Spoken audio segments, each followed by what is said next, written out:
I feel like interacting with people online, you have more confidence, kind of, you know? If you're not having a face-to-face conversation, you can say something and not feel bad about it.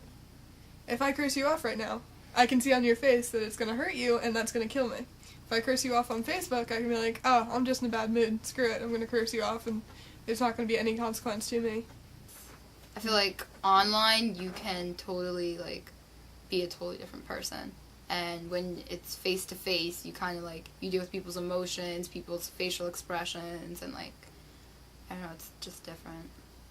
Everybody's different online. There's a shield there. A lot of people like to use the internet as a sort of a mask because they don't have to have the consequences of, you know, insulting people or something. You kind of can stretch the boundaries a little more with what you post and what you say.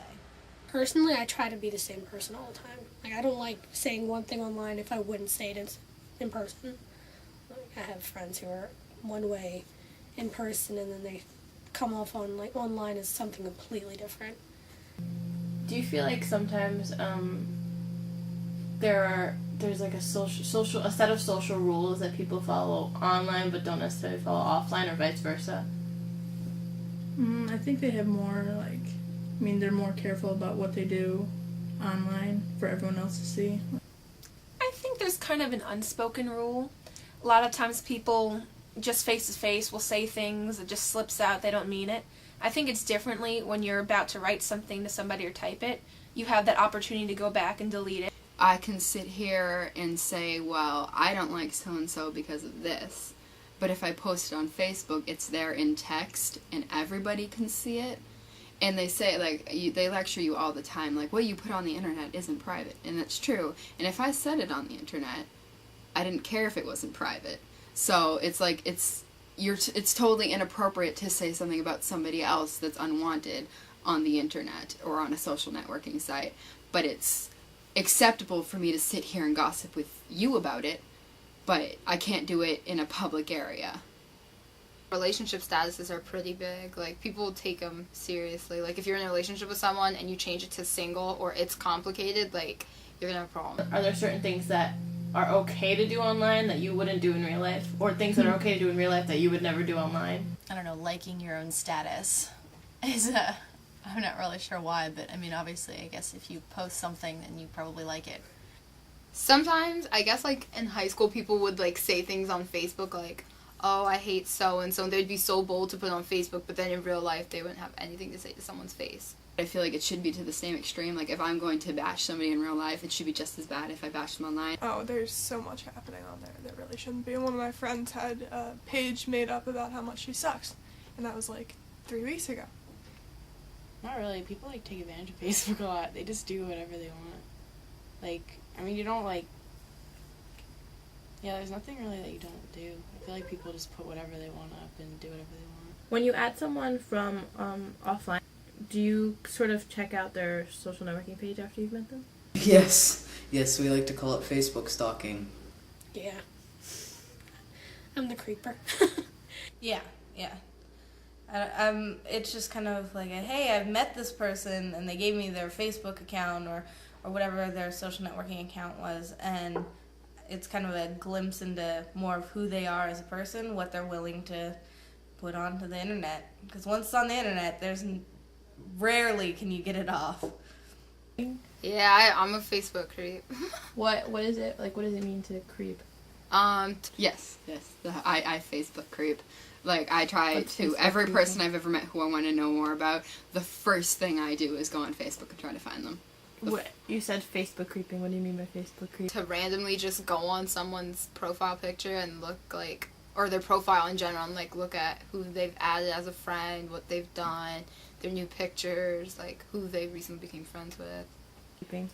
You search their name and you find their page, and then you want to see all their pictures, and you want to see any information they have about themselves. You want to see what kind of music they like, and the kind of their interests. Do they like sports? Do they like watching scary movies? Do they like things they like to do? Because you want to find something in common. There are ways to go about it. You can look through all their pictures, but you can only comment up to the first 3 that are on their page, because then it's like, oh, you went through all my pictures since you commented on the 60th one. It's really weird. It's like almost awkward. You kind of like go up to them and you're like, oh hey, and you like feel like you know so much about them because you've like creeped on them and looked at all their pictures and where they're from, and you like ask questions you already know because you don't want to seem like you're stalking on their Facebook. I find that it makes people a little more socially awkward when they spend a lot of time on social networking sites instead of talking to real people. They don't really know how to carry on a conversation. It's just like, so, well, now what do we talk about? A lot of times, people, if you spend too much time online, it's like you kind of disconnect from the world, and so sometimes interactions with people face-to-face becomes harder. But I think sometimes also, if you've been talking to people a lot online, it's harder for you to talk to them in person. Like, it's just different. Well, there's lots of things that don't, wouldn't have any sort of counterpart in real life. Who do you think is affected the most from social networking websites? The effects of it? Mm-hmm. Probably the younger generation. Yeah, because like my parents and stuff generation, like they had to meet someone face to face. Like there was no like online stuff. Like there's emailing and stuff, but yeah, they had to like go up and actually meet the person.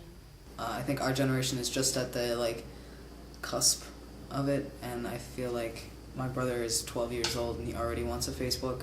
Like my little brother, he wants Facebook so bad, and he's gonna be in 8th grade. Well, he's in 8th grade now, but he wanted it since like 6th grade, and I was like, I didn't even know what that was. Because like that's just like, I think that's how they are growing up, and how that's the normal interaction now.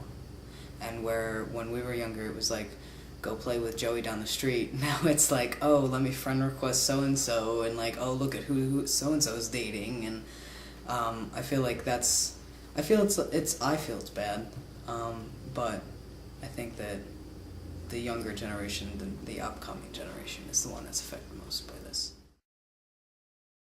My name is Trish. My name's Jenna. Randolyn Driver. I'm Sarah. Jack Bryant Wallace. My name's Alexa. Miley Siglin. I'm Erin. Susie Flieger. Tiara Benvenuti. My name is Mason McKenzie.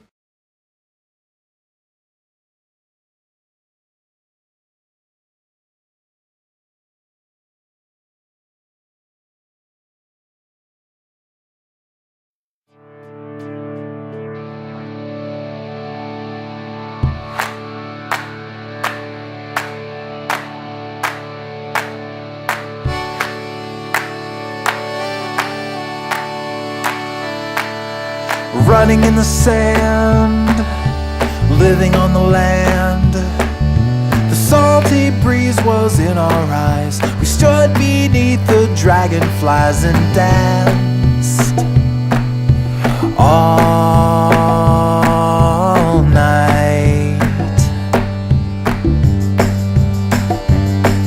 We polished all the chrome on a rusty little home. We slept all night in parking lots. We tied our hearts in double knots, so tight, so free, so right.